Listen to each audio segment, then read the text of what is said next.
levando a sua pedra, olhem, para a reconstrução de Condeixa, e hoje a cidade pouco mais tem que os alicerces. Ainda assim, ficaram os mosaicos, que são dos mais belos monumentos romanos que há em Portugal.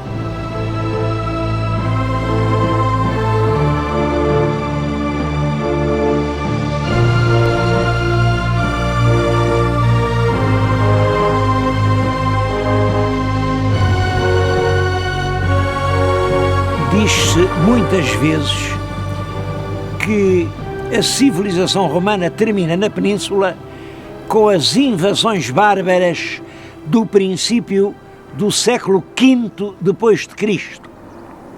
Bom, eu penso que isto é só uma meia-verdade, porque é certo que os bárbaros mutilaram, incendiaram, degradaram as cidades que encontraram, chacinaram populações. Bom, de certo modo, eles destruíram uma civilização, mas não conseguiram substituí-la por nenhuma outra.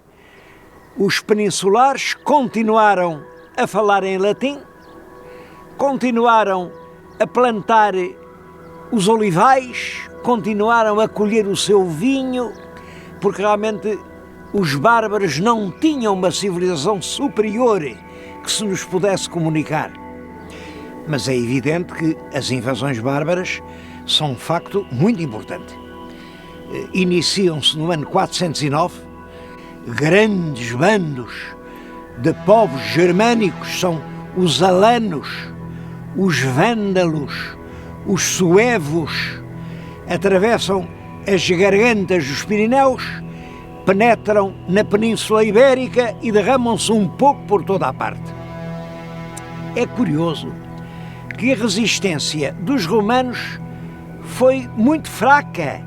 Em muitas partes nem resistiram. Bom, e a explicação é esta. É que os romanos também estavam a atravessar uma crise, era uma civilização inteiramente baseada na escravatura e, naturalmente, os escravos não estavam dispostos a lutar e a dar a vida pelos senhores que os oprimiam. Senhores que, diz um escritor dessa época, por vezes eram mais bárbaros do que os próprios bárbaros. Mas no ano de 516, portanto, cerca de um século depois, chegou à Península uma outra grande invasão de povos germânicos, eram os visigodos. Os visigodos estavam já há muito tempo no Império, portanto, estavam, de certo modo, mais civilizados, mas também não eram portadores de uma cultura superior e, por isso, eles não puderam enriquecer a cultura peninsular. Apesar disso, eu acho que a influência na história das invasões visigóticas foi realmente muito grande. É com os visigodos que nasce uma classe nova, uma classe que não era conhecida na época romana, a nobreza. Os visigodos chegam, apoderam-se das terras e, portanto, ficam proprietários servidos pelos antigos donos, que agora são os servos, e são realmente uma outra raça. Ora, um fidalgo é exatamente isso. É um grupo étnico diferenciado, mais branco, a pele mais clara, até se dizia que eles tinham sangue azul, porque a pele era branca.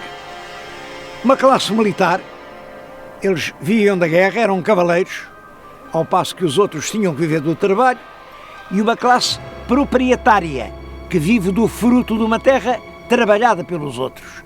É a nobreza que vai ter um papel importantíssimo durante toda a Idade Média. É também com os visigodos que a Igreja assume um papel muito importante dentro do Estado. O clero católico já tinha surgido durante a época romana, porque o cristianismo instala-se no mundo romano. Mas a importância política desse clero dentro do Estado, esse é um facto que só acontece com os visigodos. Porquê? Exatamente porque os visigodos não têm cultura, não sabem latim e precisam do apoio dos bispos. Os bispos que, de certo modo, representam a continuação da cultura latina. As leis, durante a monarquia visigótica, são feitas nos concílios pelos bispos e o clero aparece como uma classe com um grande poder. Bom, e aqui temos como clero e nobreza, dois elementos fundamentais na sociedade medieval, aparecem respectivamente na época romana e na época visigótica. Vamos ver a seguir como com os mouros é o povo livre que vai surgir. Os muçulmanos invadiram a Península Ibérica no ano de 711. A invasão, como sabem, vem do norte da África, atravessa o Estreito de Gibraltar, estreito que tem esse nome de Gibraltar precisamente por causa dessa invasão, é que o general chamava-se Tariq e passou a chamar-se ao estreito Jebel al-Tariq, quer dizer o Estreito de Tariq, e devo-lhes dizer que teve um êxito militar fulminante. Os exércitos mouros derrotaram completamente os visigodos na grande batalha de Guadalete, isso é que foi em 711, e 3 ou 4 anos depois eram donos de toda a península, toda com uma exceçãozinha lá em cima nas Astúrias, mas dominavam praticamente toda a península. Como é que se pode explicar essa queda tão rápida da península nas mãos dos invasores? Bom, há duas razões fortes. A primeira é que os visigodos tinham o monopólio das armas. Só os nobres visigodos é que podiam ser militares, é que tinham arte da guerra. Os outros não tinham nada a ver com a guerra, portanto, nem sequer foram vencidos. As populações hispano-romanas permaneceram na paz. A segunda razão era a grande tolerância religiosa de que os muçulmanos deram provas. Os muçulmanos usavam este sistema. Invadiam realmente as dioceses cristãs, mas se os cristãos aceitassem pagar um certo tributo, podiam manter o seu culto, as igrejas abertas, os seus sacerdotes, tudo como dantes.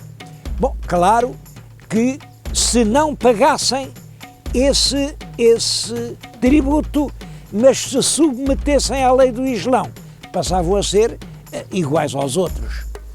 É claro que, naturalmente, os próprios mouros estavam interessados em receber o tributo. Portanto, não houve também grandes perseguições por motivos religiosos. O domínio dos muçulmanos na península teve uma importância muito diferente conforme foi no norte ou no sul, porque eles lá nas regiões do norte estiveram um pouco mais de 100 anos. E aqui no sul, eu digo aqui no sul, porque lhes estou a falar diante de um castelo construído pelos mouros, Castelo de Alcácer do Sal. Alcácer do Sal, por exemplo, só foi reconquistada pelos cristãos no ano 1217. Esteve de mais de 400 anos em poder dos mouros. Claro que é uma influência muito mais duradoura. Do modo geral, costuma dizer-se que a influência dos árabes se deu sobretudo na agricultura, na introdução das novas plantas e nas técnicas do regadio. Bom, tudo isso é verdade, mas isso teve importantes consequências na sociedade. O regadio permite que uma parcela pequena de terra sustente uma família. É o árabe que traz consigo a horta, e o hortelão é um homem livre, vende os produtos do seu trabalho, vende-os na cidade. É assim que nasce um povo independente, um povo senhor do seu próprio destino. Penso, portanto, que estão agora definidos os 3 elementos da sociedade medieval portuguesa: clero, surgido ainda na época romana, nobreza, nascido no tempo dos visigodos, e o povo, que nasce na época dos mouros.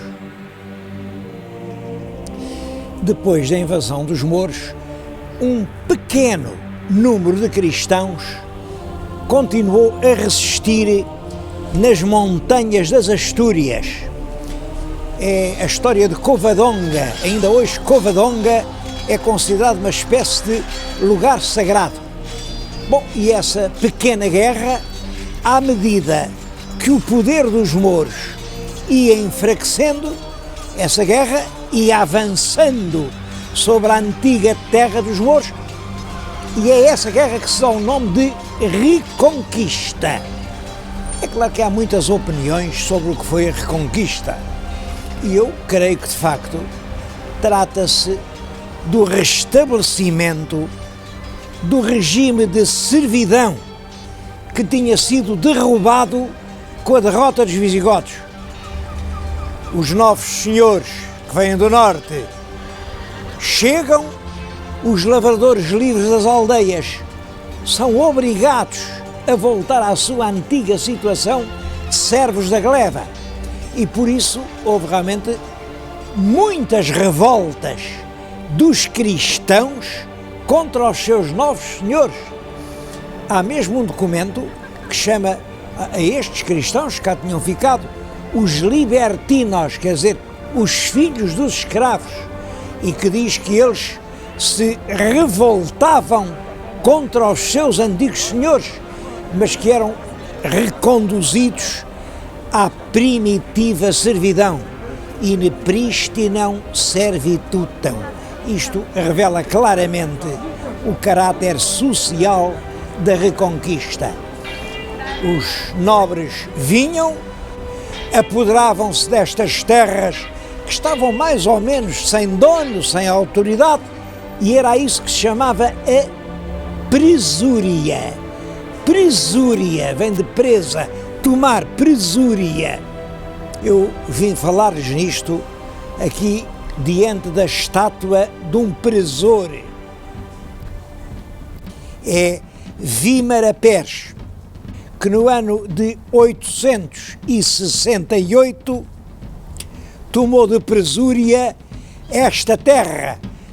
Este cabeço, em que agora está a sede do Porto, era um cabeço quase deserto. Havia aqui apenas uma ermida. No centro da ermida está hoje a catedral. É claro que essa reconquista passa à linha do Douro, chega à linha do Mondego. No ano de 1064 é Coimbra que é conquistada pelos cristãos e passa a ser cabeça do novo condado, o condado conimbricense. É claro que o enfraquecimento dos Estados Árabes, a vinda dos cruzados à península, cruzados que, é claro, ajudavam os nossos reis na guerra contra os árabes, porque os reis aprovaram esta ideia. Tantas indulgências valia combater os mouros aqui na península, como combater os turcos lá na Terra Santa. Portanto, muitos cavaleiros cristãos da França, da Inglaterra, vieram aqui fazer a sua guerra. Tudo isso contribuiu para a vitória definitiva da cristandade sobre os mouros. Esses dois condados, o que tinha a cabeça no Porto e o que tinha a cabeça em Coimbra, eram governados por condes.